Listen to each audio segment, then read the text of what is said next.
Hey, this is Rocket Brain Surgeon. Today we're looking at the IS-6. Oni-chan wrote up a review, link in the comments, go check it out.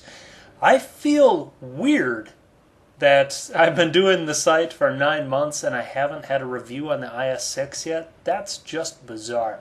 It's a Tier 8 Russian heavy tank characterized by decent mobility, incredibly good armor, especially for premium, and a very workable gun. Let's deal with the gun first. Now, since I run a lot of the Chinese tanks, the IS-6's gun isn't that bad to me. A lot of people who are used to playing the US tanks or other Russian tanks, have complained about the low accuracy and the terrible aim time of the IS-6. However, when I get my hands on it, I'm used to playing something like the T-34-3 or the 112 or the Wheezy 120. I get in the IS-6 and I'm like, holy crap, this thing is awesome. The aim time is so fast in comparison. The accuracy is just amazing. So I think it's definitely more of a perspective than anything else. It's not going to be the best thing in tier. I mean, you're not going to have this compared side to side with like a Cairn and say that it's better. The gun handling is not the greatest, but I think it's decent. You can definitely snapshot a little bit. You don't want to snapshot over huge distances, but, you know, within 200 meters, you don't have to let the aiming circle close all the way. Let the shot go. The nice thing about the IS-6 is it has pretty good damage per minute for a heavy. So you always have a shell in the clip. It reloads faster than an IS-3 with the same alpha, 390. The downsides to the gun are the low penetration. At 175 on the base round, it can feel a little anemic. The IS-6 does get preferential matchmaking, so the low penetration isn't too much of a detriment. The premium round is APCR, which is okay. It has relatively low penetration at 217, which is just enough. In general, though, there's just very few things that you need a ton of penetration for. You're going to be facing off against a lot of other Tier 8 premiums. As long as you don't get into frontal engagements with an E-75 or an STI, you should do fairly well with the penetration.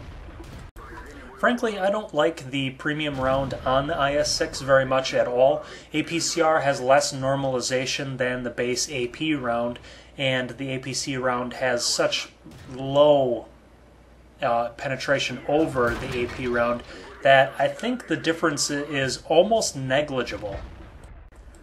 So while you can see that I have a 50-50 split from AP to APCR, I generally don't use premium ammo on the IS-6 until I run out of AP, because 217 penetration doesn't pass that significant threshold. If you're sitting down and staring down an E-75 from the front, and he's angled, 217 isn't any different than 175. You're just not going to go through the front. Even his lower front plate is going to be too hard unless you really high roll him. And you can't really go through turret faces with 217 penetration. So I'm just not a big fan of the premium round, which is fine. I mean, the whole point of the tank is to make credits, right? That is. So I love using the base AP round. I think it's capable. It can get you in some crappy spots because of the lack. I really wish the APCR would have like 225, 230. Is that a little too much to ask? Maybe. But the real strength of the IS-6 is the armor layout. You look and it has just beautiful, beautiful angles on all sides of it. Now, the trick to using the IS-6, which I didn't know for a long time until I looked at some of my better players' replays, is to angle the tank more steeply than you might think. So I played back in the day when the IS-4, which has a similar armor layout, it has those shoulders on the right and left side. The ammo rack is behind those shoulders, and so I still have the reaction of, ooh, if I point my shoulder at it, I'm just going to explode quickly. That actually doesn't happen with the IS-6. You can point that shoulder right at incoming fire, and you're going to be just fine.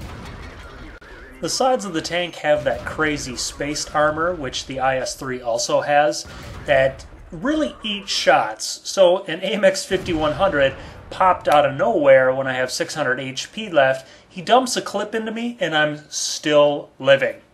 that is absolutely crazy stuff. Now, I'm pretty much dead in one shot, but dang, that's pretty awesome. Now, what people don't really know about the IS-6 is generally try to go for the turret over the hull. The hull just eats shots and bounces the craziest amount of shots, but the turret is actually a lot weaker than you might think. This is the big advantage that the IS-3 has over the IS-6, is a very strong turret. The IS-3's hull is really nothing special. It's good, but not great as like the IS-6's. But the turret face and cheeks of the IS-6 can be penned easily with 175 pen guns.